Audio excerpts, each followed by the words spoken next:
विष्णू नाही तुझा.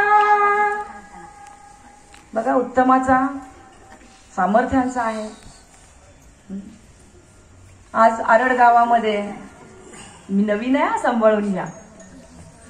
माहेरी लेक आल्यावर कशी असते तशी बिंदास ना.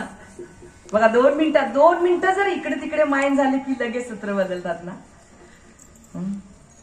ठीक आहे, विठ्ठलाची कृपा. माहेरी आल्यानंतर फ्री आहे ना सगळं मुलीला. उत्तमाचा अभंग आहे बघा हो. आज बघा मृदुंग वाजत पण उत्तमाचं वाजवतात. आज एवढ्या लहान वयात सुद्धा सोपं नाही हो. आयुष्य संपते पण संप्रदाय संपणार नाही हे विसरू नका. किती मोठं काम असू द्या.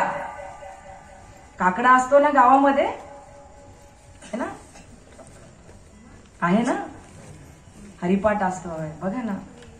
आज वादक बघा ना, हार्मोनियम सुद्धा किती उत्तमाचं वाजवते. आम्ही पण शिकत आहे, नवीनच आहे.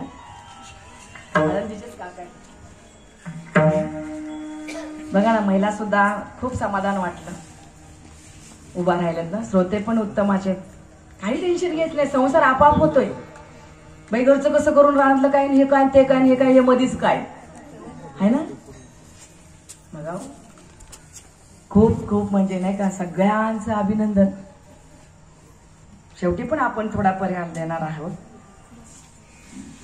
आज अभंगाची सांगता फार उत्तमाची, लक्षात घ्या. तुकाराम तुकाराम शब्द बघा ना.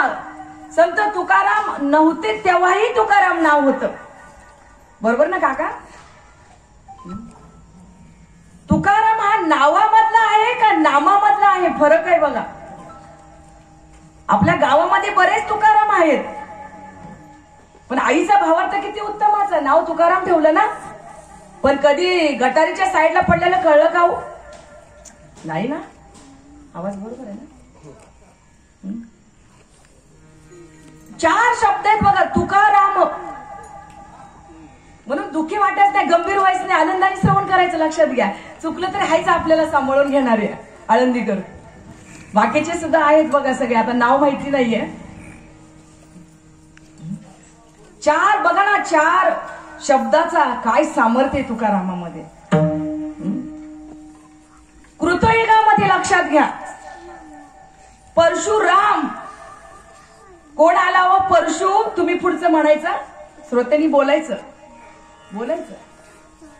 कृतयुगामध्ये कार्य कोणाचं होतं? कोणाचं होतं? परशुराम. बघा ना, परशुरामाची सुद्धा भक्ती कमी पडली माऊली. बापाची आज्ञा, बाप आलो की कीर्ती का.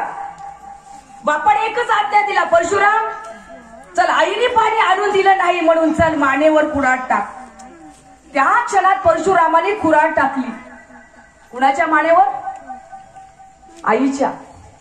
जशी बापाची आज्ञा आली तशी परशुरामाने कार्य केलं.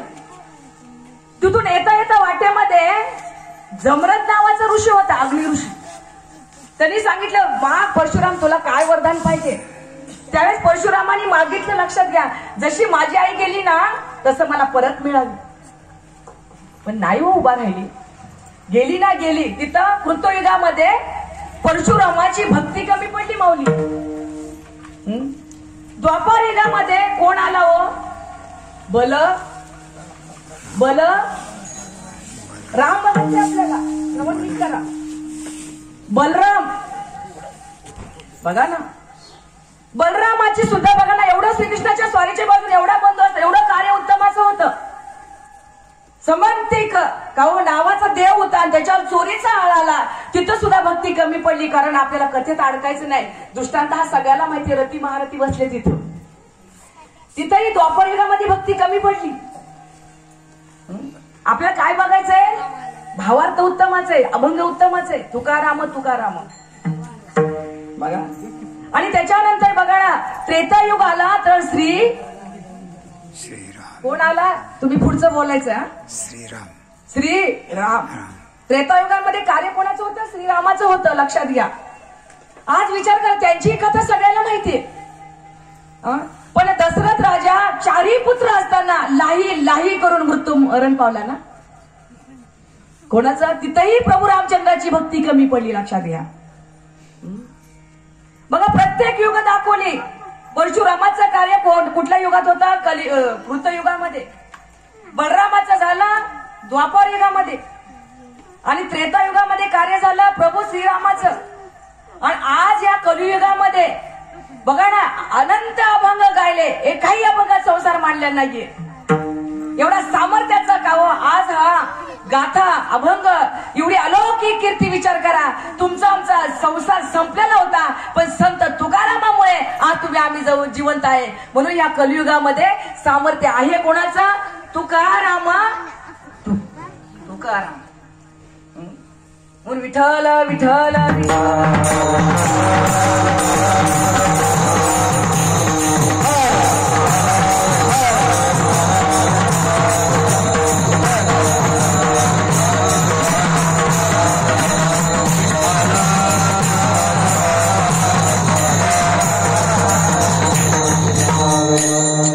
म्हणून संत तुकारामाचा आज कलियुगामध्ये बघा ना काय भक्ती होती. विचार करा, आपण पण भक्ती करतोय. आज एवढे मोठमोठे रोग येऊन गेले, तो रोग नव्हता. तुमच्या माझ्या मायेला जो आयुष्यामध्ये काय शिकवण आहे ते शिकवून गेले. लक्षात घ्या, कोरोना ना, त्याचं नाव काय? कोरोना. मग अशी भक्ती काहो या कलियुगामध्ये भले भले संपले माऊली. पण बरेच जणांनी विचारलं तुम्ही का वाचले? आम्ही का वाचलो माहितीये? आमच्या गळ्यात माळ आहे म्हणून आम्ही वाचलो.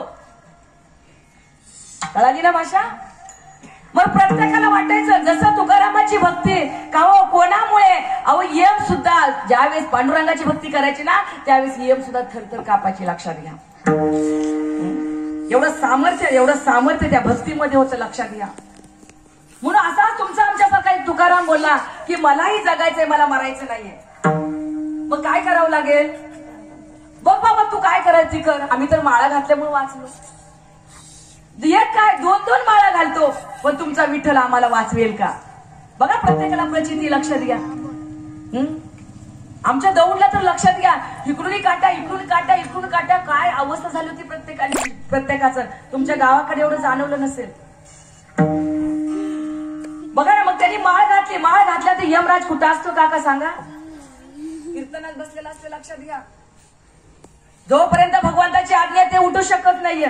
पण भगवंताने आज्ञा दिली, बघ ज्याच्या गळ्यात माळ नाही त्याला उचल, कुणी मधून हलू नका बर का. कीर्तनात आहे म्हणजे माळ आहे.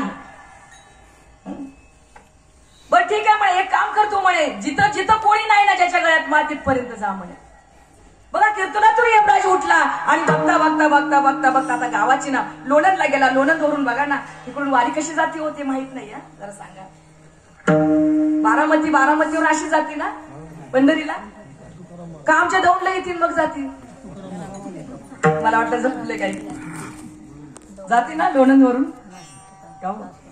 मग तिथपर्यंत यम पोहोचला. लक्षात घ्या, शेवटी चालता चालता चालता एवढा यम थकला